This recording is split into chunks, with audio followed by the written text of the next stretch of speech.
For my leadership interview, I interviewed Dr. Susan Gillespie. She is a anthropology professor currently at the University of Florida, and also the former president of the American Anthropological Association. She's done, quite a wide variety of research. Most of it is focused in Mesoamerica, and teaches now, one of course that she teaches at UF is Principles of Archaeology, which is a very standard course in anthropology, archaeology in the undergraduate level, upper undergraduate level, and the graduate level. So during the interview, it was, I think, one of the most interesting things was, I think, how casual her presence was. She is, a very accomplished researcher in Mesoamerica, a very accomplished professor at the University of Florida, and then a very respected anthropologist, across the nation. So, it was a kind of a pleasant but interesting surprise that it didn't feel quite like talking to other academics of really high standing, where you feel like there's sort of a large divide between you and them, especially if as myself as an undergraduate in anthropology, and her as a very, very, very accomplished anthropologist and archaeologist.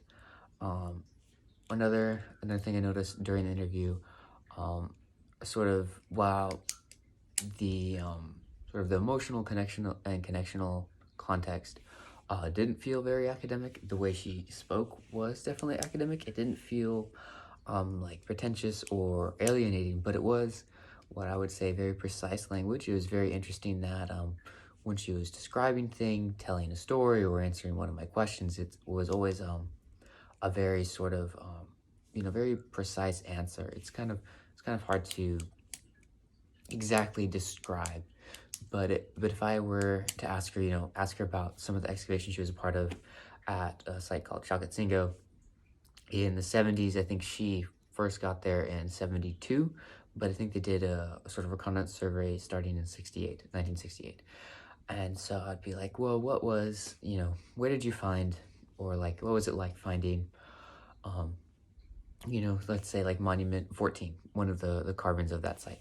And she was like, well, it was like this and like this, but that monument that day, the sun was, was high in the sky at, noon. We were walking from the west to that area of the site. With me was, X person, X, and we were carrying X equipment. And so everything she described was very poignant and precise, but it's hard for me to convey that as precisely as she did. But one of the things she talked about that I think was the biggest leadership key was relationships, and relationship building between leaders and followers. Especially part of it in the field, when she was part of the excavations. You have to, as archaeologists, they aren't always doing the digging themselves. Especially some of like the larger scale sites require a much larger manpower force, and so you have to recruit locals who in central Mexico do not speak English, so you have to know how to speak Spanish. But not only do you have to know how to speak Spanish, you need to speak that dialect of Spanish. You need to understand their culture. You need to understand the way they view things was very different. And then one of the things that she talked about was the site at Chalcatzingo is what we spent most of the time talking about. But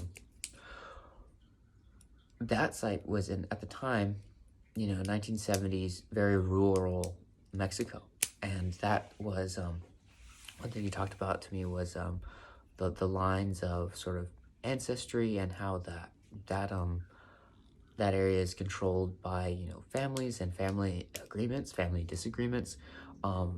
She told me this one story, which can't really like go into, but it was crazy that someone was actually murdered during their dig. A local was murdered by another local because they had been angered by, that family was angry at them at some other point in time. So forming good relationships with the people that they were working with, but also living around, was imperative. And that and she also described to me at a different site working at the Gulf Coast in Mexico that she said that the people were very standoffish and they didn't like to talk with them all very much, and often they carried guns. And she said one thing she was like, I realized later that they were actually protecting us. She said they were protecting us from the other people, the rival gangs, the rival families,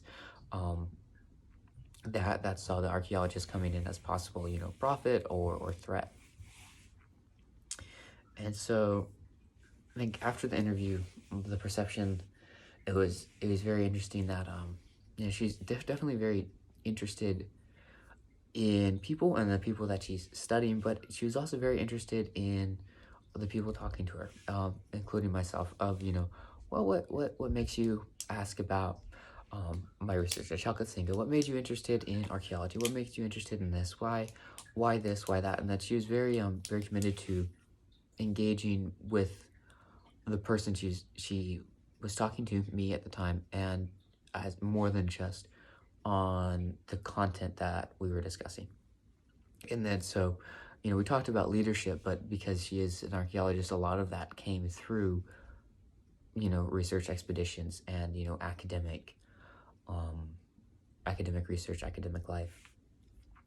And then she was sort of like open to discussion and to debate. I thought was really interesting. Not in that I felt like I had something to debate with her about, but that you could tell that she didn't have a closed mind. And I think one thing she was describing to me in sort of when she moved into this more academic field of anthropological association, where there's tons of different ideas are being presented about X culture and X site, but then also other more broad questions about how is anthropology, archaeology should be applied in the United States. And then how is that different from other countries that we're possibly researching in? And she was saying that so I think her conveying that she was interested in the person, not just their research, not just what it is that they were doing, and then also open to different perspectives, or maybe different what might need to be different changes in policy or academic guidelines or stuff like that.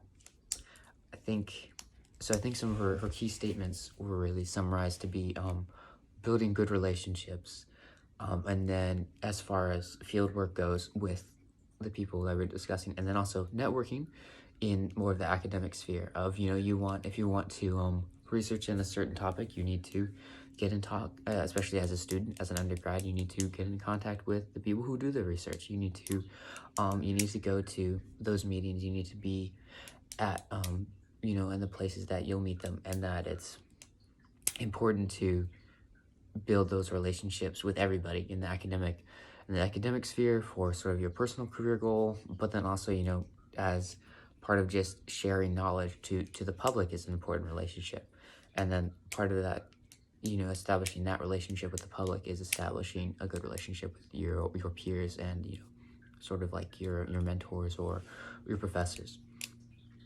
And that confidence and capability is key. Confidence in your capability, but then also really practicing and utilizing the skills, really truly having the capability, taking the time to study and to understand new techniques. To one of the things she was talking about, in this new day and age, we have things like LiDAR and ground penetrating radar and drone footage and even color photographs. They didn't have very many color photographs in the 70s as easily as we can do them now. They had to be printed on film, and film cost a lot of money, and film had to be transported, and film has to be stored, and film has to be taken care of in all these ways. But we have infinitely more ability now to document things. And so one of her things, her takeaways was to be confident in what you know, but then also expand your capability of what you know, and then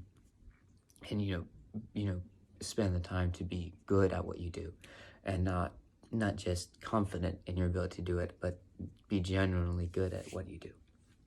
And that sort of stems into her last one. I think she really sort of touched on in our interview was self-efficacy, that to make those networking connections, to build those relationships, you do have to sort of put yourself out there and maintain a kind of brand that you need to have. And then scholars and academics, they all have kind of a writ large brand that they have, but you need to find, which he was, I think, kind of saying, you need to find a personal brand. What is, and then an academic sphere, a lot of times that looks like, well, what's your research question? What are you talking about? What do you do? What do you want to study? But, that kind of carries over into other aspects, and especially, leadership, of advocating for, this is what I believe, this is what I want to do, this is what I want to change. So in summary, I think that I learned quite a lot from that interview with her, and it was pretty cool that that was someone I could get in contact with that is at UF but has such an incredible repertoire and resume of experience in both technical archaeological fieldwork, academic sort of publications, and really pretty impressive leadership roles.